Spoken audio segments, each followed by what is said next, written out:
Document আপনাদের কাছে চাবো।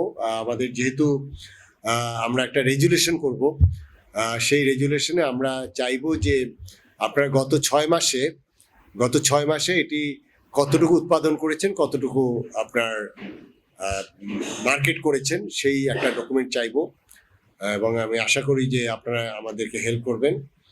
আর একটি বিষয় হলো যে এখানে এটির আমি জানি না যে বিএসটির সেই ক্যাপাসিটি আছে কিনা, কিন্তু আমাদের অলরেডি লাইভ স্টকের এই বিষয়ে একদম অ্যাক্রিডিটেড ল্যাব আছে এবং এটা তাদের জুরিসডিকশনের বিষয়, কিন্তু এটি কিন্তু খুবই টেকনিক্যাল একটা বিষয়। সেখানে যেহেতু তাদের ল্যাব আছে, আমি আশা করব যে এই ল্যাবটার বিষয়ে আপনারাও লাইভ স্টক থেকে ওনাদেরকে একটু মোটিভেট করেন এবং সেখানে ফিয়ের যে বিষয়টা আমি বললাম, সেখানে যদি এখানে আমাদের টেস্ট যে ফি এটি যদি অতিমাত্রায় হয় তাহলেও মানুষ উদ্বুদ্ধ হয় না। সেখানে এই বিষয়টা নিয়েও আমরা অ্যাড্রেস করব। আরও থরো ইনভেস্টিগেশন করা দরকার, কারণ আপনারা বলেছেন আপনাদের অবস্থান থেকে। এই কারণে আমি একটা কমিটি করে দিতে চাই।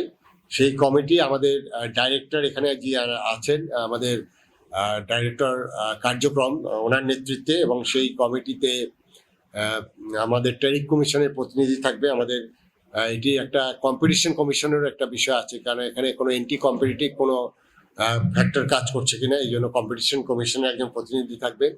আমাদের প্রাণী সম্পদ অধিদপ্তর থেকে আমরা একজন প্রতিনিধি রাখতে চাই, যেহেতু এটি তাদের বিষয়। এর বাইরে আমরা বিএসটিআইকেও রাখতে চাই, কারণ বিএসটিআই তাদের যেহেতু গভর্নমেন্ট অ্যালোকেশন অনুযায়ী এই স্ট্যান্ডার্ডাইজেশন তাদেরও করার কথা, এবং সেখানে তাদেরও একটা প্রতিনিধি আমরা রাখতে চাই। আমরা সুপার শপ তাদের একজন প্রতিনিধি রাখতে চাই, কারণ যেহেতু তারা মার্কেটিং করেন, সেখানে তাদেরও কিছু সাজেশন থাকতে পারে, কারণ তারা কিন্তু ভোক্তার কাছে এক্সপোজড, আমাদের কোম্পানিগুলো কিন্তু এক্সপোজ না। সেখানে সুপার শপের প্রতিনিধি রাখবো। আমাদের ইন্ডাস্ট্রি থেকে আমাদের যেহেতু এখানে আমাদের হাতে গোনা দু একজন এটি নিয়ে কাজ করে, তাদের প্রতিনিধি রাখবো। আমরা ক্ষুদ্র খামারিদের একজন প্রতিনিধি রাখতে চাই, কারণ এটি আমরা চাই যে এই ওমেগা 3 বা এটা আরও বেশি মানুষের কাছে চলে যাক।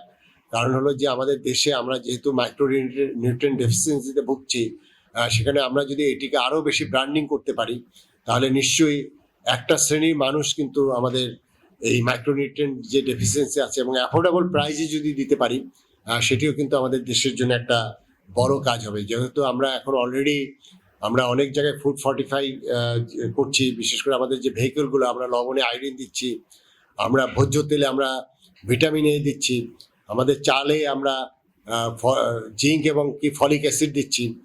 সেখানে আমি মনে করি যে এখানে ডিমের মাধ্যমেও যদি আমরা এটা ফর্টিফাই করে মানুষের কাছে দিতে পারি, তাহলেও কিন্তু আমাদের যে পাবলিক হেলথ ইস্যু যেগুলো আছে, সেই যেগুলো আমাদের অনেকটাই পূরণ হবে। এবং সেখানে আমরা ক্যাবের প্রতিনিধিও রাখবো। আমরা এই কমিটির একটা রূপরেখা তৈরি করে দেবো, একটা টিওআর করব, এবং সেই টিওআরের মাধ্যমে আমরা চাইবো যে মাঝখানে তো একটা কোরবানির একটা বড় গ্যাপ আছে, এবং আমাদের ডাইরেক্টর সাহেব উনিও একটা প্রোগ্রামে দেশের বাইরে থাকবেন প্রায় 15 দিন।